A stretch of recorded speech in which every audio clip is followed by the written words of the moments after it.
So last time on Dragon Ball Super, Ultra Vegito had made use of the time rings and travelled through numerous timelines, but one alternate universe in particular had a tragically sad fate after his arrival, due to his cells inadvertently creating an Ultra Cell who would go on to kill every Z fighter, leaving only Goku left as the final protector of Earth.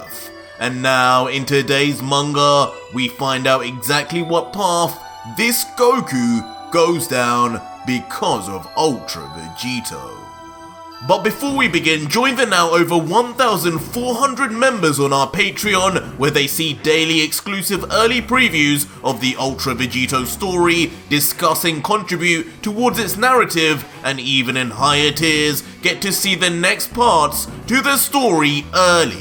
Yes, the next chapter to this story is already up there as we speak. Click the link in the description if interested, and enjoy. So our story begins with a scene in the past.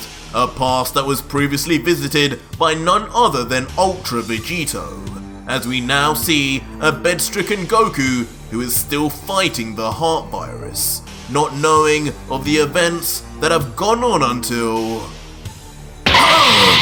Where am I? The androids! Did we win? Suddenly, the once on the verge of death Saiyan opens his eyes in shock, finally awake after what seemed like an endless nightmare, only to now enter a new one. Huh? Goku? Goku! Is he awake? And immediately, Chi-Chi, his wife downstairs, is alarmed by the noise. And so too is Yamcha, who came back to help take care of Goku after being nearly killed by Android 20. The two then run up the stairs immediately to Goku's room, with Chi-Chi yelling, "Goku, I'm coming!" But as they get to Goku's bedside, Yamcha steps back and with a look of concern, looks down at Goku and thinks to himself, he's finally awake. I guess it's a good thing. But even with Goku, it might be too late. Chi-Chi, on the other hand, has an entirely different look as she almost can't even believe what she's seeing, letting out slowly while tears stream from her eyes. Goku, you're awake! You're really awake! Before instantly, she lets out a scream, letting out even more tears as she no longer can even keep a lid on all her emotions, overwhelmed with finally seeing the love of her life and husband alive and well once again. Suddenly then jumping right into the arms of an embarrassed Goku as she yells, "Oh Goku, I was so worried. They told me you might die, but I kept believing. I knew you wouldn't leave me too. You're all I have left." But the now blushing Goku would only respond, "Hey Chi-Chi, not in front of Yamcha. I missed you too. But what do you mean I'm all you have left? Where's Gohan? Chi-Chi? Yamcha?" But Goku, now realizing from the silence and their expressions that something is wrong, is quick to push Chi-Chi off, and with a serious face, then questions the duo. "Guys, what's with the silent treatment? You can tell me. What happened with the androids? Did we beat them, or do I need to get moving? Where are they fighting?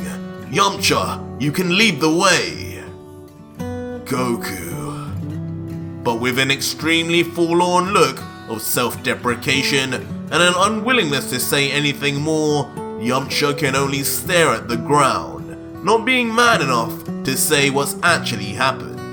While similarly, Chi-Chi also looks on with puppy dog eyes, trying to summon the strength to say what had happened to their only child while Goku was away. Until eventually, as the silence becomes maddening, Yamcha steps up and lets out, "Goku, they're not fighting anymore. The battle is over. We lost. They're all dead. I'm sorry." And Chi-Chi, now bawling with floods of tears, adds on, "Gohan, Our boy is dead, Goku! Our boy is gone! What? No! No! You're lying, guys! Please tell me you're joking! Krillin, Piccolo, Gohan! But as Goku looks again to Yamcha for confirmation, his silence and closed eyes say everything he needs to know. With his heart broken beyond repair or comprehension, the loss of his son, his friends, and the Dragon Balls too sends Son Goku over the edge as he roars into the air, powering up to a new level of power in his base that surpassed even his Super Saiyan form, as a strange, ominous electricity surrounds his body that is not too dissimilar to what we saw from Ultra Vegito. The roar is so loud and the aura so great it can be seen from space itself, and the energy and emotion somehow, some way, travels even further, spreading through the depths of space and disrupting more than Goku could ever know. Whis? And as a result, in the far reaches of Universe 7, even in the plane of gods, a slumbering beerus, who was meant to awake nearly a decade later, awakens early by chance. And almost immediately, his angel attendant Whis arrives on his command, saying, "Lord Beerus, now this is a surprise. This has to be your shortest nap ever. Bad dream, my lord?" "Well, now that you mention it." And it would be at this point that, just like in the original timeline, Beerus would begin explaining about his dream of a Super Saiyan God, a warrior who would for the first time provide him a challenge, just as Beerus had ironically thought Ultra Vegito would do previously. Looking at Whis now with crazed eyes, hungry for more information, Beerus would then inquire further. "So, what happened to those primitive apes from planet Vegeta? I don't know how long I've been asleep for, but I'll assume that punk Frieza got rid of them, just as I gave him permission to." But Whis, who gives a look of slight disbelief, as he did originally, just responds, "A Super Saiyan God? My lord, I do believe you may be a little delirious. You sure you don't need any more sleep? I can have a look, but you may be expecting a little too much from those tailed mortals." And just like that, Whis would then summon his staff, and then proceed to look deeply into the crystal portion of the spectre, saying out loud, "Well, let's see. North Quadrant, Universe 7. Ah yes, planet Vegeta is no more. Frieza did indeed eliminate them. But it seems a number of Saiyans did survive. The majority seem to have found themselves on a planet known as Earth, and... What? My god! By Zeno, this cannot be! But suddenly, as Whis looks on at what became of the Saiyans on Earth, he begins to see a quite frankly shocking image and turn of events as he continues with a hint of fear. Lord Beerus, you need to come and see this. This is a problem." "Huh? That's unlike you, Whis. What can you see? What's wrong? Tell me at once!" Leaving Beerus in a state of curiosity as he watches his usually calm and collected attendant suddenly begin panicking. As soon, Whis reveals within his staff the face of none other than Ultra Instinct Imperfect Cell, the version of Cell that was given the DNA and techniques of Ultra Vegito as he slept, resulting in not only super speeding his growth and evolvement from a larvae, but also implanting him with the divine techniques of Ultra Instinct and Hakai, just as the original timeline Cell gained the techniques of every Z fighter without a second of training. Whis, meanwhile, staring into the cold and unmistakable MUI eyes of Cell, maintains a nervous look as sweat begins to precipitate on his face all over, as he lets out to Beerus, "My lord, I do not know how else to explain this, but right now on Earth, I am witnessing a being of multiversal danger, perhaps a rival to you just as you wished, but he is not a Saiyan.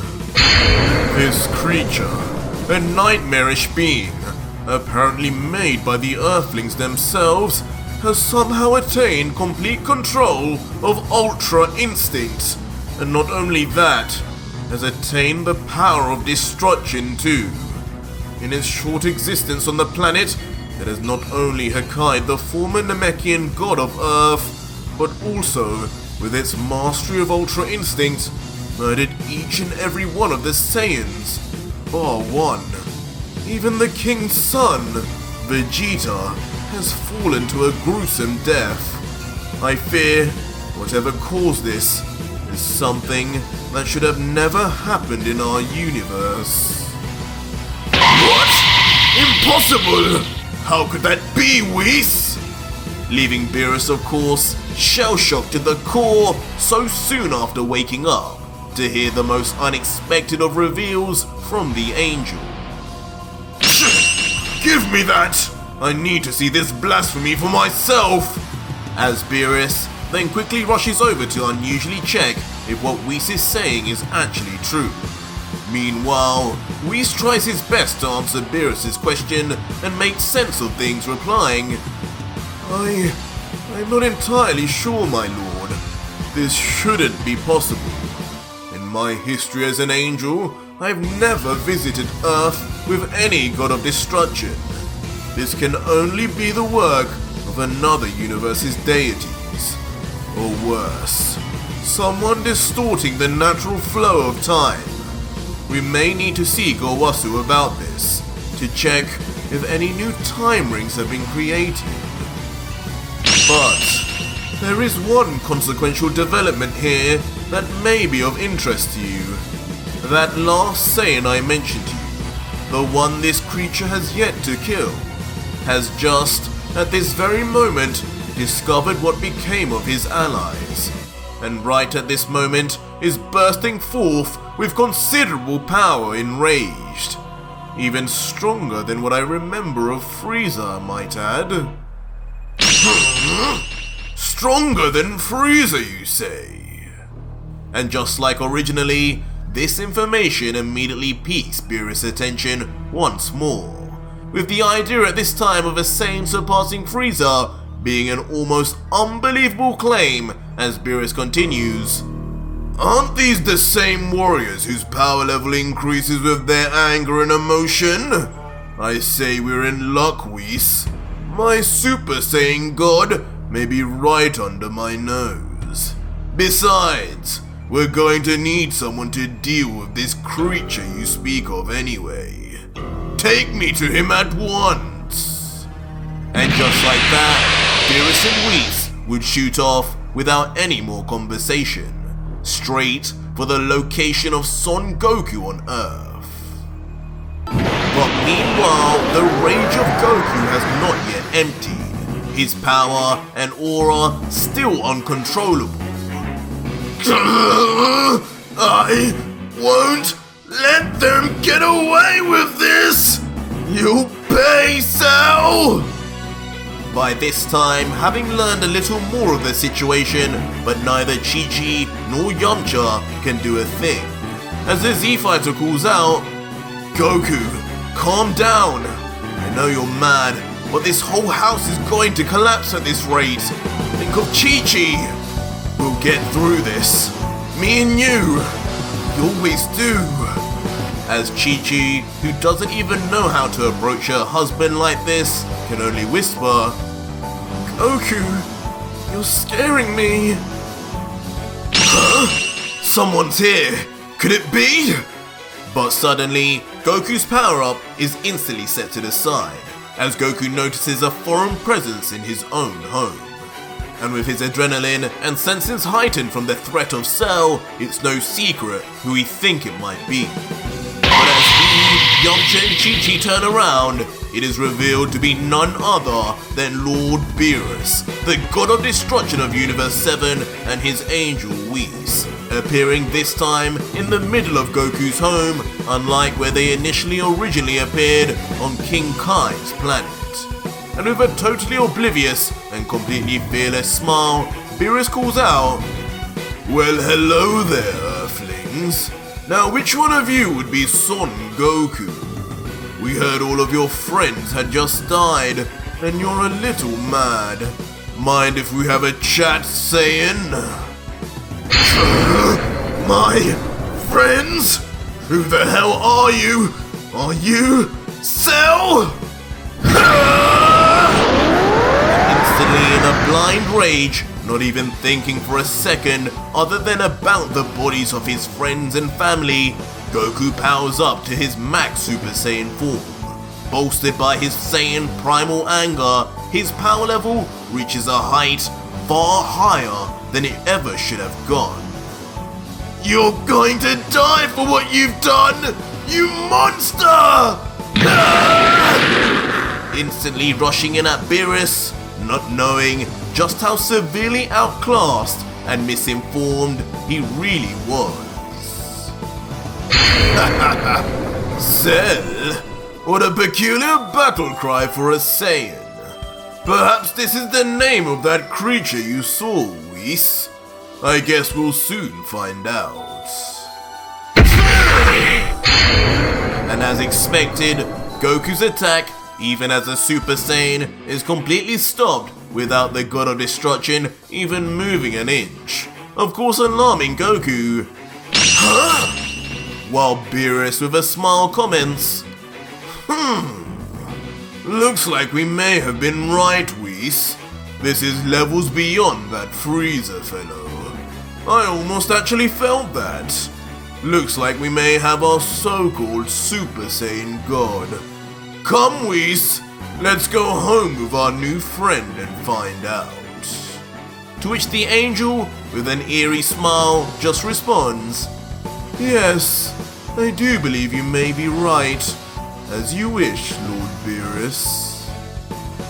And just like that, in a flash, all three vanish from Earth right before the eyes of Chi-Chi and Yamcha, who are left nothing short of utterly shocked that their last remaining hope for Earth had just been taken away from them, just like everyone else. Huh?